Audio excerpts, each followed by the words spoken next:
नमस्कार, मैं हूं अंकुर और आप देख रहे हैं सत्य हिंदी का न्यूज बुलेटिन। एक नजर अब तक की सुर्खियों पर। भारत और इंग्लैंड के बीच दूसरे क्रिकेट टेस्ट मैच के दूसरे दिन इंग्लैंड की पारी 253 रन पर सिमट गई। भारत की ओर से तेज गेंदबाज जसप्रीत बुमराह ने इंग्लैंड के 6 बल्लेबाजों को आउट कर दिया।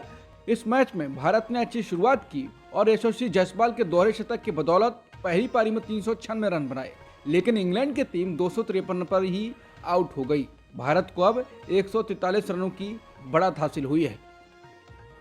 मालदीव की मीडिया ने स्थानीय मछुआरों के हवाले से दावा किया कि भारत के नौसैनिकों ने उनके जहाज पर धावा बोला और तलाश ली। इसके बाद अब मालदीव सरकार ने औपचारिक रूप से भारत सरकार से उस घटना का व्यापक विवरण प्रदान करने का अनुरोध किया है।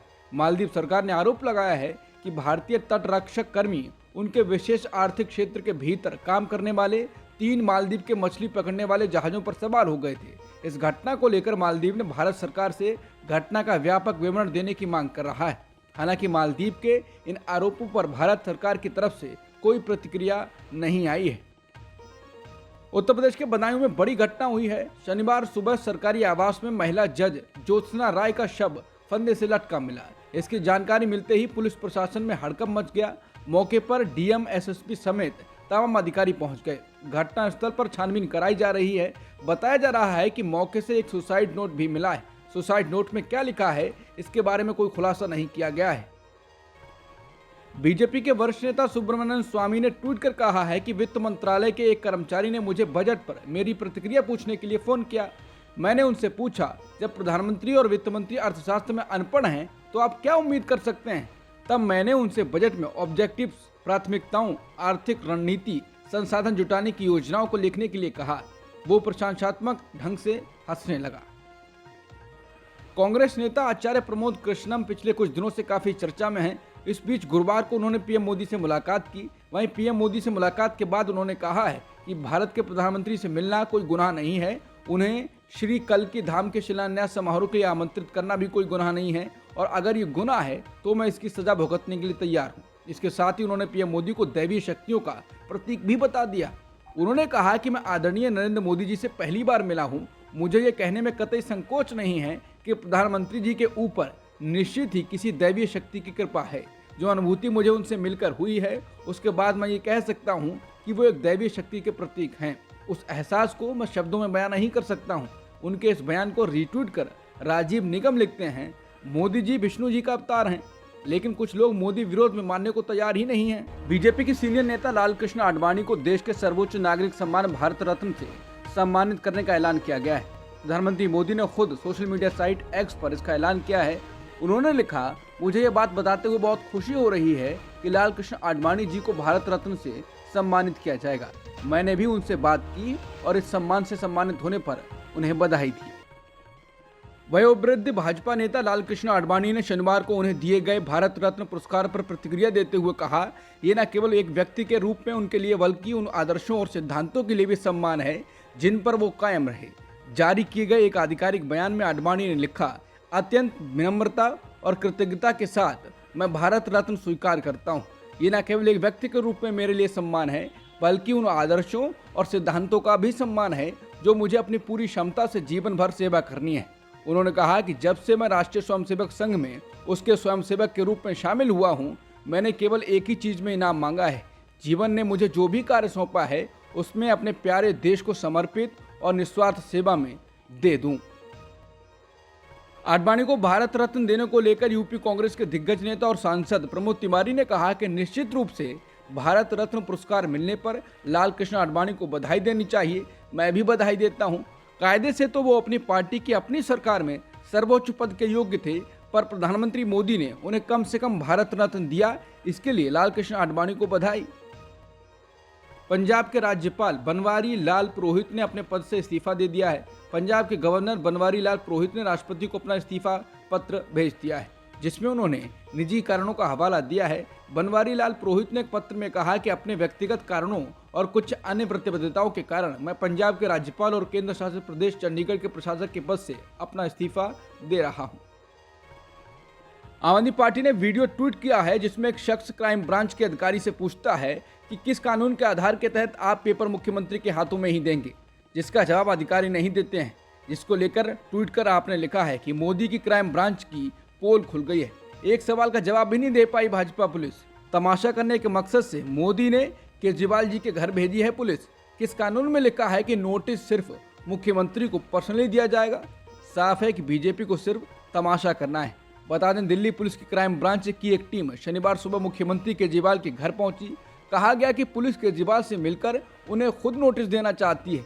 केजरीवाल ने भाजपा पर आरोप लगाया था कि वो आम आदमी पार्टी के विधायकों को खरीदने की कोशिश कर रहे हैं। केजरीवाल से पुलिस वो सबूत चाहती है जिसके आधार पर उन्होंने आरोप लगाए थे। अरविंद केजरीवाल ने आम आदमी पार्टी के ट्वीट को रीट्वीट कर लिखा है कि मुझे क्राइम ब्रांच के इस पुलिस ऑफिसर से सहानुभूति है। इनका क्या कसूर है? इनका काम है दिल्ली में क्राइम रोकना, पर इनसे क्राइम रोकने की बजाय इस किस्म की नौटंकी करवाई जा रही है। इसीलिए दिल्ली में इतना क्राइम बढ़ रहा है। इनके पॉलिटिकल आका मुझसे पूछ रहे हैं कि आपके किस किस एमएलए को तोड़ने की कोशिश की गई, पर मुझसे ज़्यादा तो आपको पता है। आपको तो सब कुछ पता है। केवल दिल्ली क्यों, पूरे देश भर में पिछले कुछ सालों में दूसरी पार्टियों के कौन कौन से एमएलए तोड़कर सरकारें गिराई गईं, आपको तो सब पता है। फिर ये ड्रामा क्यों? झारखंड में राहुल गांधी ने कहा कि मोदी सरकार ने युवाओं को रोजगार नहीं दिया है, क्योंकि रोजगार छोटे बिजनेसमैन देते हैं, और नरेंद्र मोदी जी ने नोटबंदी और जीएसटी लागू कर छोटे बिजनेसमैन को खत्म कर दिया। आज पूरे देश में 40 साल में सबसे ज्यादा बेरोजगारी है। राहुल गांधी ने कहा कि देश में अडानी के लिए न्याय किया जा रहा है और बाकी के लोगों के लिए अन्याय किया जा रहा है। राहुल गांधी ने कहा कि आज भारत में साजिश के तहत आदिवासियों के अधिकारों को कमजोर किया जा रहा है। मोदी की शह पर उनका मीडिया मित्र खुलेआम आदिवासियों का अपमान करता है और कॉरपोरेट मित्र उनके संसाधनों को लूटता है।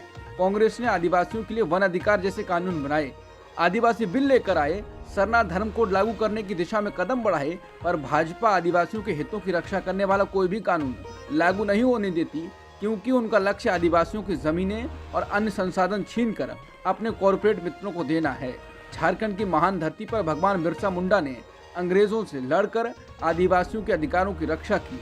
आज के अंग्रेज मोडानी चाहते हैं कि आदिवासियों का अपने ही जल, जंगल और जमीन पर कोई हक ना हो। राहुल ने कहा कि कांग्रेस प्रतिबद्ध है कि आदिवासी समाज समृद्ध बने और उनकी सांस्कृतिक विरासत सुरक्षित रहे। इंडिया गठबंधन में सीटों को लेकर तकरार जारी है।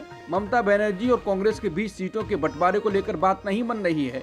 शुक्रवार को सीएम की तरफ से देश की सबसे पुरानी पार्टी को अल्टीमेटम भी दिया गया। टीएमसी प्रमुख ने कहा कि मुझे संदेह है कि कांग्रेस 40 सीटों भी जीत पाएगी। उनकी इस टिप्पणी पर कांग्रेस महासचिव जयराम रमेश ने पलटवार करते हुए कहा कि ममता बनर्जी के मन में कोई संदेह नहीं होना चाहिए। 11 दिन भारत जोड़ो न्याय यात्रा उत्तर प्रदेश में रहेगी। उन्होंने कांग्रेस पार्टी के बारे में बहुत सारी बातें कही हैं। मैं यही कहूंगा कि वो बार बार कह रही हैं कि वो इंडिया गठबंधन का हिस्सा हैं। कांग्रेस नेता ने आगे कहा, हमारा एक ही निशाना होना चाहिए। हम लोग भाजपा के खिलाफ लड़ाई लड़ रहे हैं। इंडिया गठबंधन राष्ट्रीय स्तर के लिए है, विधानसभा स्तर के चुनाव के लिए नहीं है।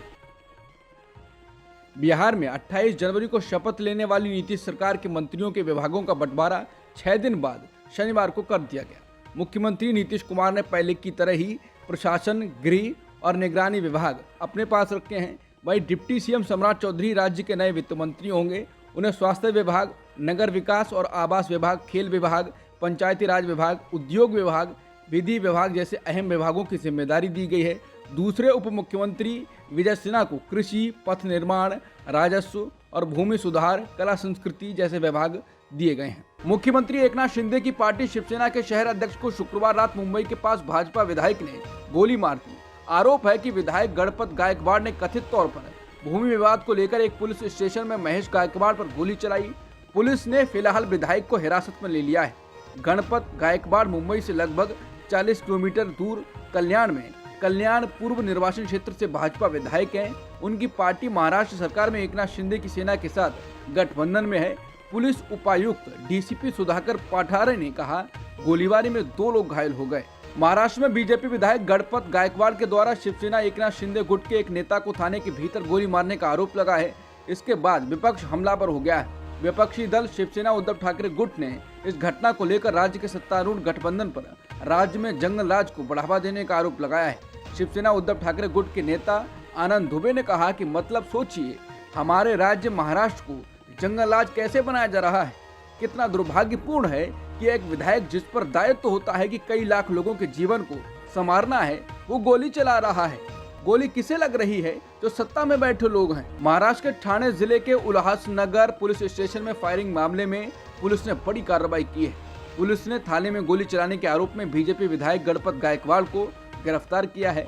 ठाणे जिले के एक पुलिस थाने के परिसर में शुक्रवार देर रात हुई गोलीबारी में मुख्यमंत्री एकनाथ शिंदे के नेतृत्व वाली शिवसेना का एक स्थानीय नेता घायल हो गया था। पूनम पांडे जिंदा हैं और पूरी तरह से ठीक हैं।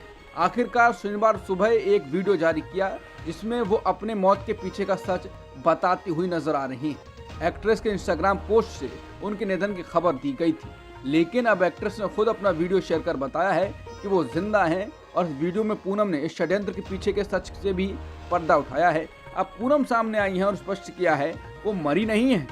वीडियो में पूनम ने तर्क दिया कि उनकी मौत की खबर का मकसद सर्वाइकल कैंसर के बारे में जागरूकता पैदा करना था। अमेरिका ने शनिवार सुबह इराक और सीरिया में 85 ईरानी ठिकानों पर हमला किया।